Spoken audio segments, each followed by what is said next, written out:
Welcome to Pickleboro Fantasy Football Podcast, Season 2, Episode 9, August 3rd, 2016. I'm Andy. And I'm Frank. The Olympics are days away, and one-third of the Russian team has been banned for doping. Despite Margot Robbie's stupid hot depiction of Harley Quinn, apparently Suicide Squad sucks dick. And the Pickle Barrel Podcast is taking a break because we got enthralled with the show Stranger Things. Yeah. Don't watch that first episode unless you want to get addicted to that. That's right. I have also become enthralled with Natalie Dwyer, the actress who plays Nancy on that show. Take a guess how old she is before you judge me. Me? Yeah, Did you actually look it up? I did look it up. Okay.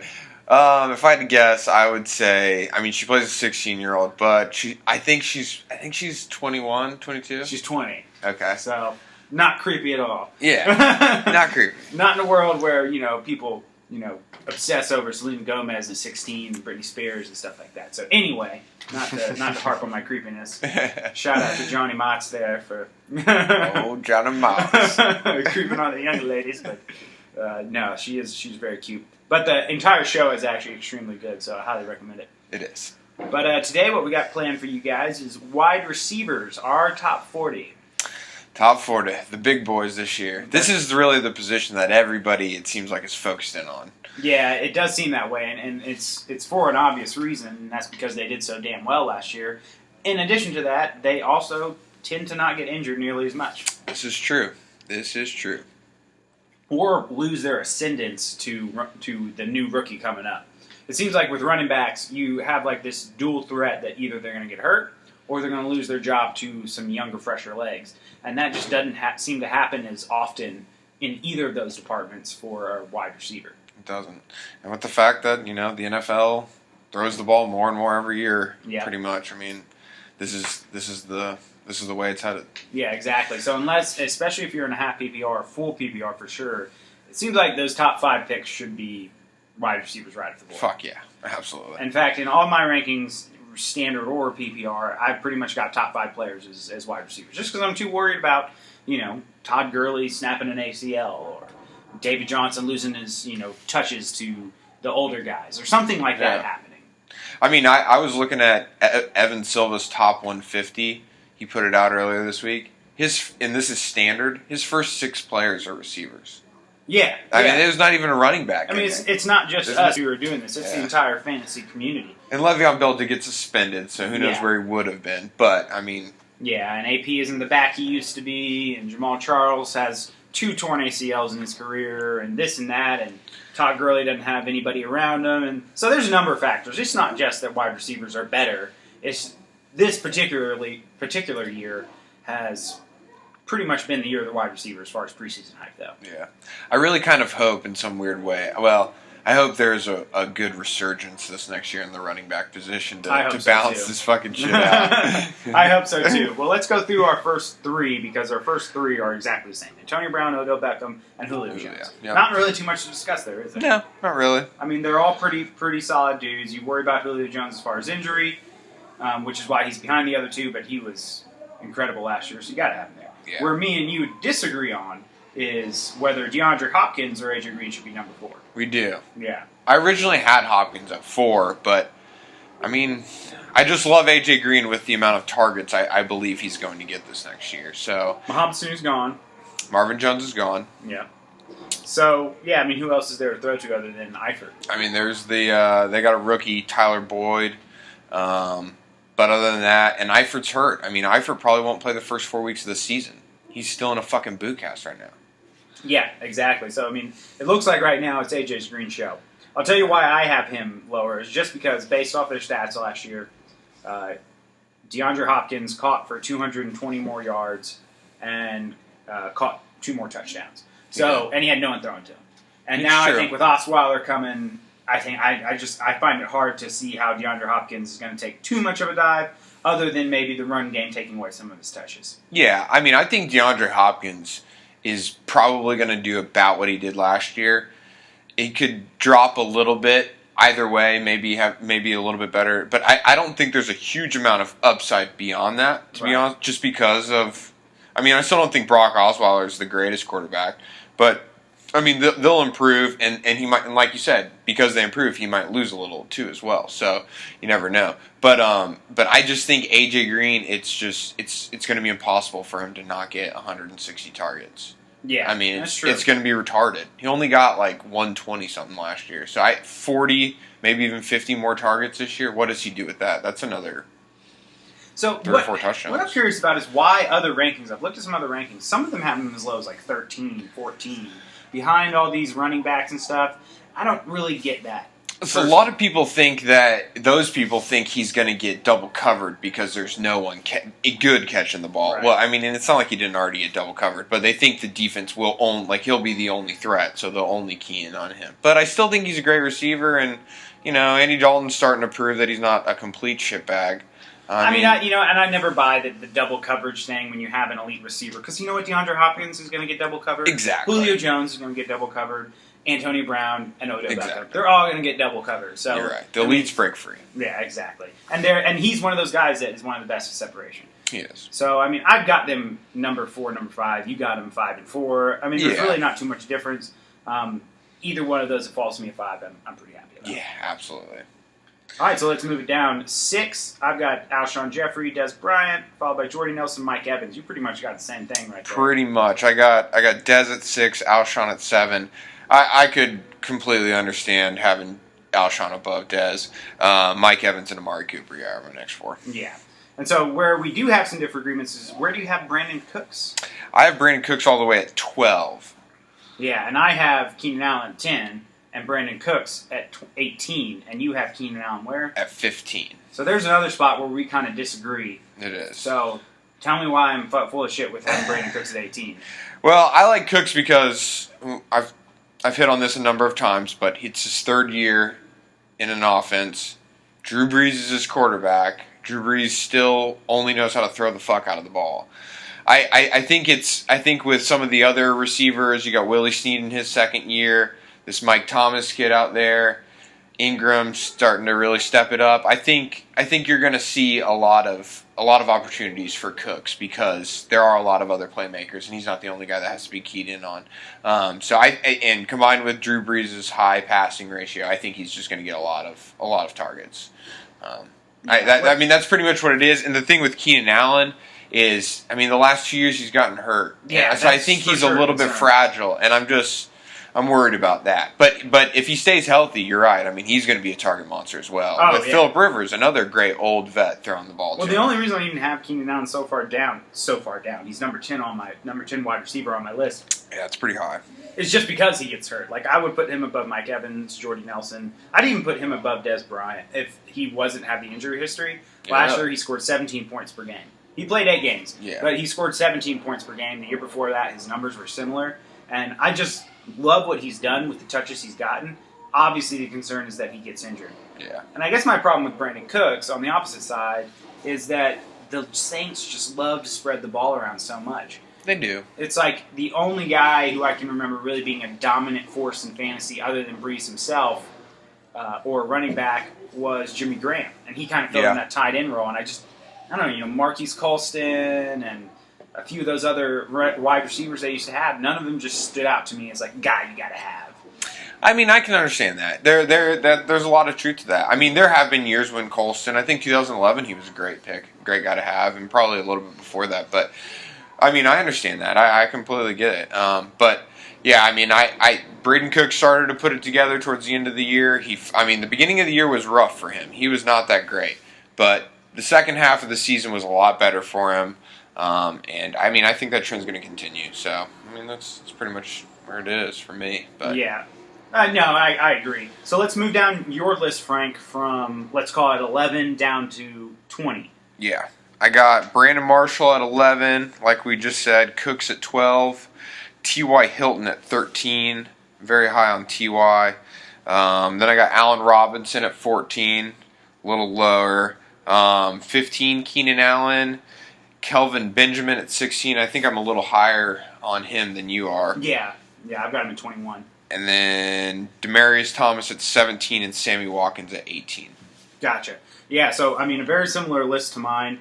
The only guy I have that you didn't have was Jarvis Landry. And did you mention Brandon Marshall yet? I did. Yeah. I've got Brandon at 11. Yeah, and I've got him at 14. So we're pretty much on the same page, other than maybe Jarvis Landry. But my number 7 spot, and one thing that we did want to discuss was Julian Edelman. Yeah. I love Julian. I had him last year. Obviously, the guy's injury prone, but he almost had the same stats as Kenean Allen, points per game wise, 16.5 points per game. The dude's just a PPR monster. He's the 4th greatest Jewish football player. He's the 4th greatest Jewish football player to ever wear pads. And, stiff competition there. I love Edelman as a receiver. The problem I have with Edelman is, all right, well, first, Brady's going to be suspended for 4 games. Not that matters a ton. I think Garoppolo will be fine. But he's still going to want to pepper the slot guy and get those short, easy passes. Exactly. But it's the injuries. He's 31. Danny Amendola is still there. And they brought in Chris Hogan from the Bills. Yeah. Another white guy. And Martellus Bennett. And Martellus Bennett is there, true. So now you got that double tight end set that they love to do, which could definitely eat into his slot touches. I just remember how amazing Welker used to be a few years back, and then Bill Belichick was like, "Fuck you, Wes, get the fuck out of here." And then he said, "Here, Julian, you can catch the ball now." I think he's about to do the same thing to Julian. Possibly. 31 years old, that is the main concern.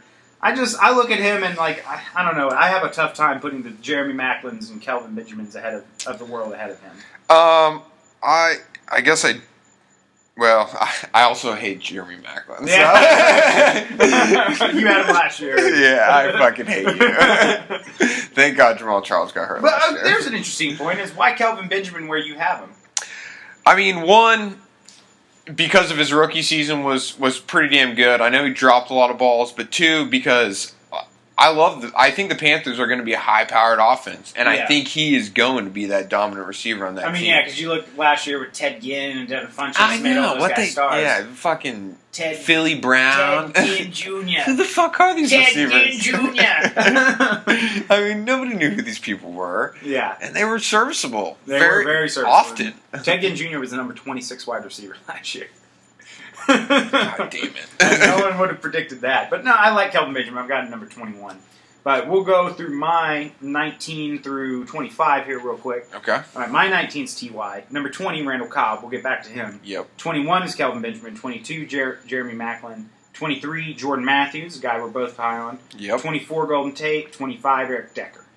Okay. So I want to talk about Randell Cobb real quick because both of us really like Randell Cobb this year. Yeah, he's kind of like Jarvis in the weird way that he's a really good slot receiver, but doesn't get enough love for what his upside is. I mean, 2 years ago, Cobb had 1,300 yards and 13 touchdowns. Yeah, I mean that's easy wide receiver territory. And I think what people are worried about is that a lot of people drafted him in the second round last year. At the very latest, early third, because Jordy went out, and then Randell Cobb kind of shit a brick for Randell Cobb anyway, only catching 900 yards, 6 touchdowns, and adding 50 rushing yards. Yeah, for Randell Cobb, not definitely that great. A down year for him. Oh yeah, I mean down year for the whole team. Yeah, but I mean it was because they didn't have the Jordy threat, and the other guys couldn't fill into that. I mean, I wonder if it went beyond that for the Packers. If it was just more than just what we're seeing with Jordy being gone. Yeah. Was it something else? That worries. It didn't help that Eddie Lacy wouldn't stop eating. Yeah. He wasn't eating defensive lines for lunch. Yeah. He was just eating too much lunch. Exactly.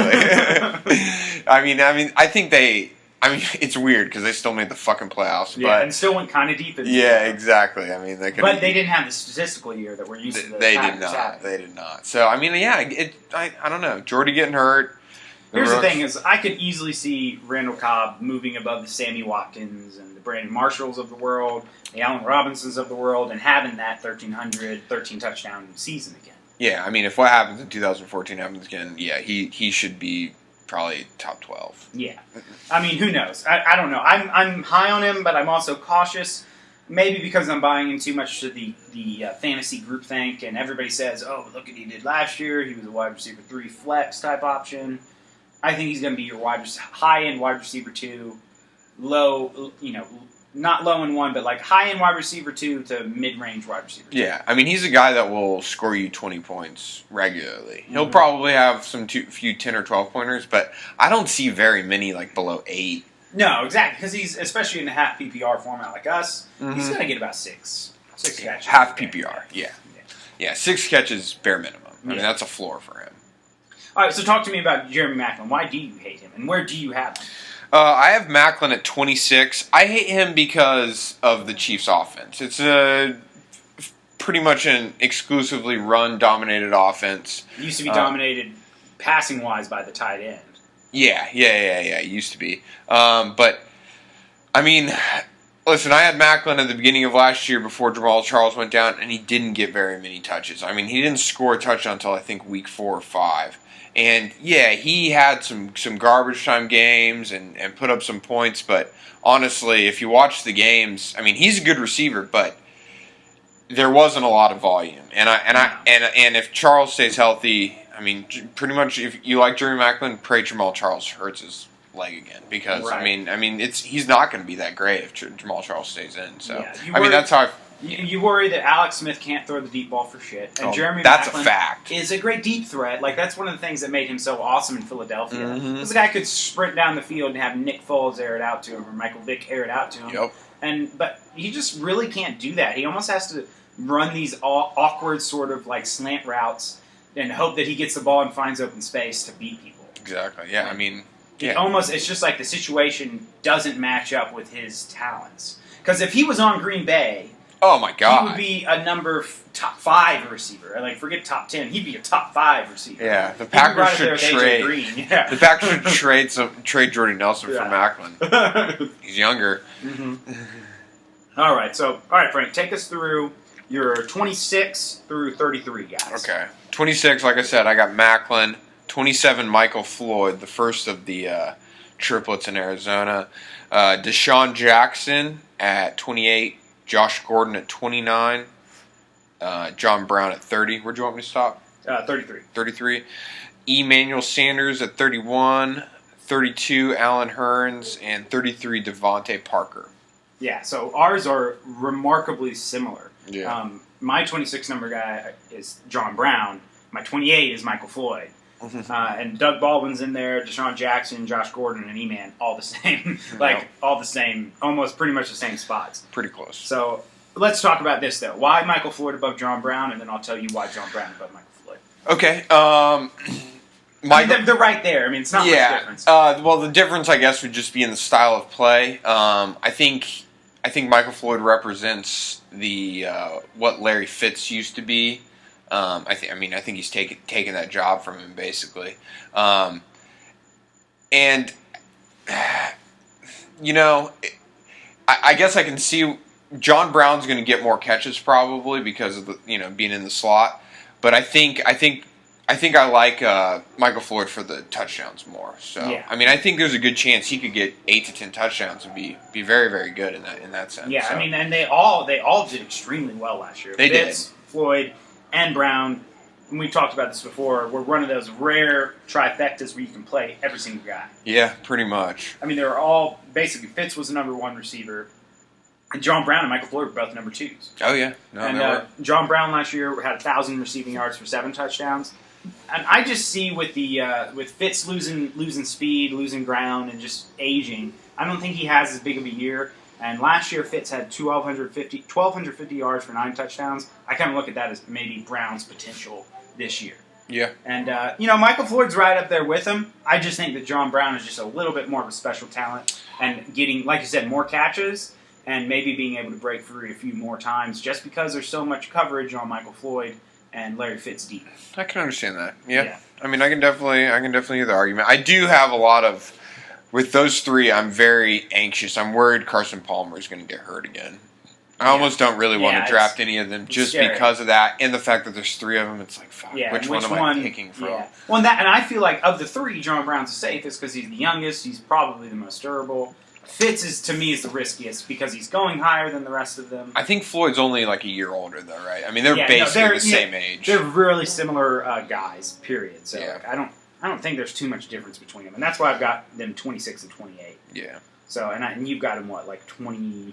I've got Floyd 27, John Brown 30. So. Yeah. So like we both have them very similarly ranked. Mm-hmm. All right, let's talk about old Cheech and Chong, old Smoke It Up. Old Josh Gordon. Free Gordon campaign finally worked. Where do you have him at? I have him at 29. I have him at 30. Okay. All right, exactly. Josh Gordon. Yeah. Well, I mean, we just all remember what he did in 2013. He was fucking up. Those 3 games were fucked up. That might have been the craziest thing I've ever seen a fantasy football player do in 3 weeks. Well, there we go. I mean, is that it? Is that just it? Have we been talking about Josh Gordon for 3 years because of 3 games, and is that fucked up? Yeah. Like, should we be not looking at the trees and looking at the forest? That's a good point. Just so we can state it, I think he had like 500 or 600 yards and like 5 or 6 touchdowns in 3 weeks. Yeah. I mean, it was. But the whole season was good. Yeah, no, it was. I mean, yeah. All right. Well, first off, he's going to miss 4 games. Mm-hmm. He's already got a Otherwise, brief ban. he'd be like number 15. Probably, yeah. I mean, that guy had an amazing season that year. When he came back at the end of 2014, I think. Mm-hmm. Yeah, he did okay. Johnny Manziel was passing the ball, I think, maybe then. Yeah. And it wasn't the greatest. There was like 1 or 2 decent games. What you hope for Josh Gordon is that RG3 or whoever the starter is. It looks like it's going to be RG3. Like it's RG3. He's going to get locked in. Yeah. And he's going to, by the time he comes back, and they're going to let Josh Gordon practice with the team. Oh, yeah. Mm-hmm. Which is huge. I mean, you cannot discount, because he's going to get number 1 reps. He should. And, I mean, because who the fuck else is fucking catching? Well, they drafted that rookie wide receiver, another kid from Baylor. So they got the Baylor Bros with Griffin, Josh Gordon, and him. But RG3 didn't throw to that guy. Josh Gordon and RG3 played college together. Right, I know they did, okay, but I'm saying RG3 didn't pass. Yeah, you're right. He did not pass to that kid. Yeah. You're right. I mean, it's RG3. If he does decent, we're probably pretty happy because I don't think many people expect a lot from him. I think it's tough to say. I mean, I really have no idea where Josh Gordon goes as far as this season. I mean, he's a toss of a coin. I mean, he really is. He has a lot of upside, but he could fuck up. I mean, he could smoke weed in the middle of the fucking season again. He could smoke weed in week 2 and never see the damn field ever again. Ever fucking again, yeah. And that's what worries you about him. I mean, and that's why. But the upside is so enticing. It is. Because number 1 wide receiver in 2013. That's the upside, right? I mean, is that like... The guy was number 1. The guy beat out... Well, was he at the end of the year? He was number 1, yeah. He was at the end of the year? At least in our league scoring with the half PPR format. He was. He beat out Megatron. I was going to say, because Megatron and Julio were probably pretty close to him. Yeah, but I think... Yeah, no, he beat out all. I'm almost positive. You're probably right. If he wasn't number 1, he was top 3. When you put up those kind of numbers in 3 weeks, it kind of pads your stats a little bit, Yeah. So, yeah, I mean, it's buyers beware. Josh Gordon has a lot of upside, but man, he could fuck it up all in 5 seconds. So. Yeah. All right. So now without like going through the list of names, because at this point, after about the 35th guy, people's rankings start to get a little bit more wild, a little bit more dependent on who you like. So we're just going to go and talk about some individual names in our rankings. And the first guy up is Donte Moncrief. Who you got very high, I think 26. Yeah, I've got him at 24. I've got him very high. And I've got him at 36. Okay. So you go first. You tell me why you like him. Andrew Luck. Yeah. I mean, where you got Ty there? I mean, I have Ty at 13. I mean, that's why. I mean, Andrew Luck will be back to his 2014 form. Look for 35 plus touchdowns, 4,500 plus yards. These boys are going to get quite a few catches and quite a few touchdowns. I mean, Moncrief is, in the brief periods we've been able to see him play with Andrew Luck, even without Andrew Luck last year, he put up some points. But when he played with Andrew Luck at the end of 2014, you started to see him put up some points. T.Y. Hilton is he's a fucking fast dude, but he's still a smaller receiver.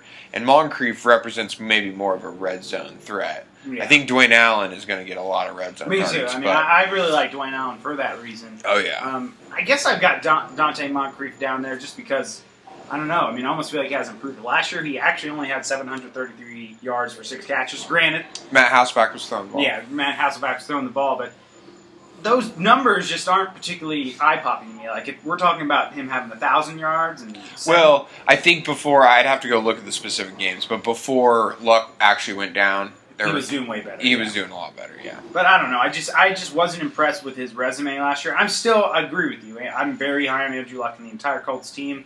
And maybe this is one of those guys that I end up moving up because of the stuff you said.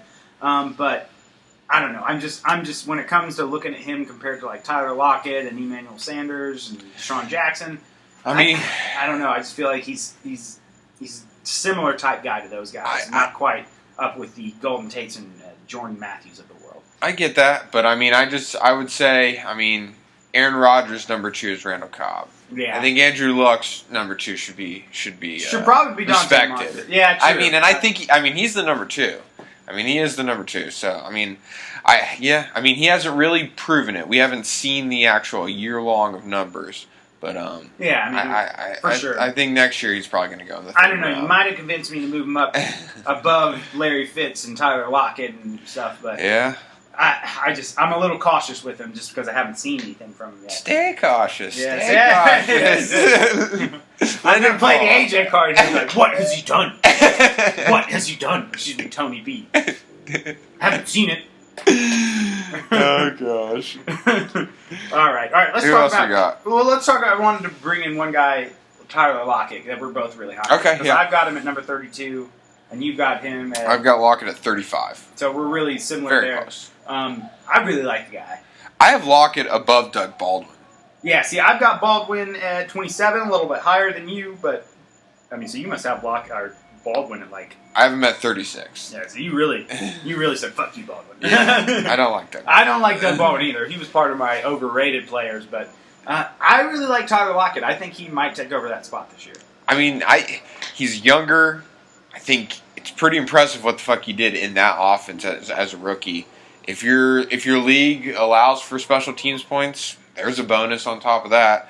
Tyler Lockett in his second year, I think he's going to be the receiver that grows with Russell Wilson as Russell Wilson starts to become an elite passer in the league. Not just the guy who scrambles around. Yeah. And I think where you see a lowering already of Russell Wilson's rushing yards in favor of him sticking in the pocket and being like, oh, this pocket passing stuff.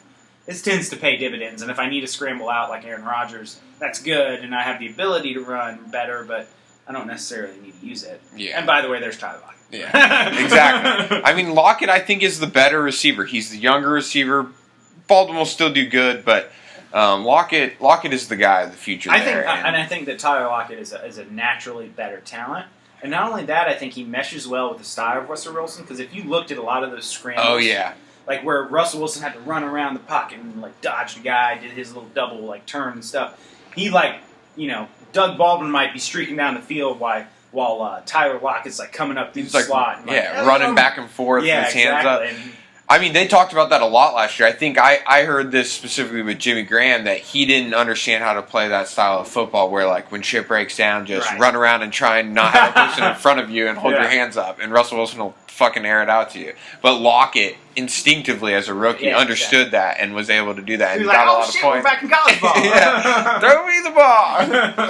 I'm really high on him too, and I look forward to seeing where he goes in the draft and seeing if I can't steal him away for a good price. But because a lot of people are higher on him, maybe not. He's probably he's going to end up going in like the 6th fucking round now because of that. Maybe higher, maybe 5th. He might in our league anyway, especially with return yards. Yeah. But, all right, let's talk about another guy, or some guys that are pretty much on the fence. Because with Tyler Lockett coming up, we said this was a top 40, and we both got some guys that we want to talk about. So I'm going to bring Kevin White, my number 39 guy. Yeah. You've got him just outside your top 40. Yeah, and then kind of my guy that I would say that I do have in my top 40 at 40 is Sterling Shepard. Another very similar guys. They're both. Sterling is a rookie, and Kevin White is essentially a rookie. Yeah. But very high draft picks. I guess Kevin White was higher. Yeah, first round. But high-powered passing offenses, fucking quarterbacks that just elite throw the fuck out of the ball. number one wide receivers that might open up some space for him. Exactly. And Odell Beckham Jr. and Alshon Jeffrey. Mm-hmm. Very similar guys, and I'm pretty excited about both of them. The more I looked into Sterling Shepard, the more excited I got about him. But, both of them are physical beasts. Both of them have great hands. Both of them got all the numbers you want. Yeah. Now, whether or not they got that special thing that makes wide receivers great, we haven't seen that yet. But as far as taking these guys in like the 8th, 9th, 10th round, Oh yeah, I mean, you need to. yeah, I mean, if they're there in the 10th round still, somebody absolutely. fucked up and you need to take them. Right. But start thinking about it at the 8th round if they're still there. If nobody jumped on them super early. Right. But I mean, yeah, no, I love both of them. You know, Sterling's going to have Eli throwing the ball to him. He's going to step right into the slot. He's already on the first team offense. Kevin White's basically in the exact same position, like you said. I mean, so these are the guys too that I want you to, if you draft them, do not drop them in the second week. no. Right? You need to hold on to them for at least 4 weeks, 5 weeks. At the very least, they're keeper bait. Just Right. think about that. You never know what the end of the season is going to look like. Yeah, exactly. Like, I can't stand when people are like, you know, they draft this ultimate keeper prospect and then, like, drop him in the second week because they're like, oh, well, he didn't even play that many snaps. Like, well, not yet. Yeah, exactly. Well, not yet. I mean, that's the problem with those is that you start looking down the bye-week tunnel and these guys aren't producing and you start worrying and you got to pick up, you know, shitbag tight end off your waiver wire because you don't want to drop Greg Olsen. Yeah, you know? exactly. Yeah. But at least hold on to him before the bye weeks. Yeah, at least try and do that. Hold on to these guys as long as you fucking can. I mean, we had a guy that held on to David Johnson all the way until the end of the fucking year. Now he's a keeper. Yeah, exactly. It's 13th round. Fuck. I think that's because of intellectual laziness, personally, not because of any sort of foresight where he was like, well, you know, he's the number 3 on the team. Maybe he'll... No, I don't think so. Fuck you, Ian. You don't listen to shit anyway. Fuck you. All right. And then let's talk about one more guy, Mohamed Sanu. And kind of the thing that no one ever talks about, handcuffing your top wide receiver with another good wide receiver that's playing right behind him. Well, we remember what happened when A.J. Green went down, I think, in 2013. What happened to Mohamed Sanu? He killed it. And the exact same thing is possible when Mohamed Sanu is back with Julio Jones in Atlanta. So I really like him. I've got him as my number 41, right outside my top 40. Right behind on Willy Snead, another guy that you might want to handcuff. True. I mean, you know, and both of these guys, you can pick them up pretty late. Oh, yeah, definitely. I love Sanu a lot. He left the Bengals. Now he's in Atlanta. I think he could even be very serviceable, just not even as, you know, with Julio on the field. With Julio on the field. Yeah, so, I mean, I think Matt Ryan's a better quarterback than Andy Dalton. I think he's going to be great. But you're right. If Julio does go down, he's gonna be fucking unstoppable. Oh, forget about it. I mean, it's gonna be. Oh fuck! What was the guy's name? Leonard Hankerson or Haskins? I can't even remember the guy. Oh yeah, last year. No. Oh, that's what I was gonna say. Yeah. Well, he's gone. Yeah. No, he is gone. And Devin Hester's gone too. So that's even better. Because like there was 1 year where Julio Jones went down, Roddy White went down. Yeah. Devin Hester, and then there was I think one more guy, and I know who you're talking about. It was something Hankinson. No. He plays for the Titans now, motherfucker. I can't remember the guy's name. Yeah, but he was fucking great. He was scoring like 20 points a game. I was so. Oh, this nobody knows who we're fucking talking about. Unless you're huge into fantasy. Right now, like Matthew Berry. Think 2014. Who was that receiver? Who was that number 3 wide receiver who plays for the Tennessee Titans today, or at least did last year? Who knows? None where of he's you guys now. know. We're supposed to be the experts here. They're telling you who that guy was. Yeah, anyway. experts. Oh yeah. But I mean, yeah. So there's some sleepers that you definitely want to think about: the Sterling Shepherds, Mohamed Sanu's, Kevin White's of the world, right around that top 40 spot. If you're talking about a 10-man league with 3 wide receiver spots and a flex spot like ours is, these guys are going to get played. Absolutely. These guys are going to get played. V. Jackson's going to get played. Terrence Williams, Dorial Green Beckham, Steve Smith, if he plays, will get played at some point. All of these guys will probably be off your board by the 10th round. Yeah. Yeah. And that's just the nature of the position at this point. Exactly. Is that these top 40, even top 50 guys, I mean, they're going to be gone, you know, by the end of your draft. Top 50 is going to be gone by the end of your draft. Yeah, probably top 60. And you'll be going to, like, the Josh Doxson and the, you know, who knows, like V-Jax, Kamar Akins. All these guys are going to be taken eventually. So it's a fun position this year. It is. It's the best position to watch right now. But I mean, who knows? I hope we see a resurgence of the running back, and maybe we'll balance that out. And maybe next year we'll be talking about the top 40 running backs first, and not so much of the top. But who knows? Maybe quarterbacks will take off like they did in 2012, and we'll be talking, or 2011, and we'll be talking about, you know, top 25 quarterbacks who are coming off. That's true. Oh, yeah. I can't wait to see quarterbacks in the first round. Aaron Rodgers, #1 pick, 2012. But anyway, guys, thanks for joining us. We're going to release some shorts coming up here. Saturday, August 6th, we're also going to be doing our special draft because we're doing a live draft. So join us for that. And thank you guys for joining us. Like us on Facebook, follow us on YouTube, comment on Reddit. Thanks, guys. I'm Andy. I'm Frank.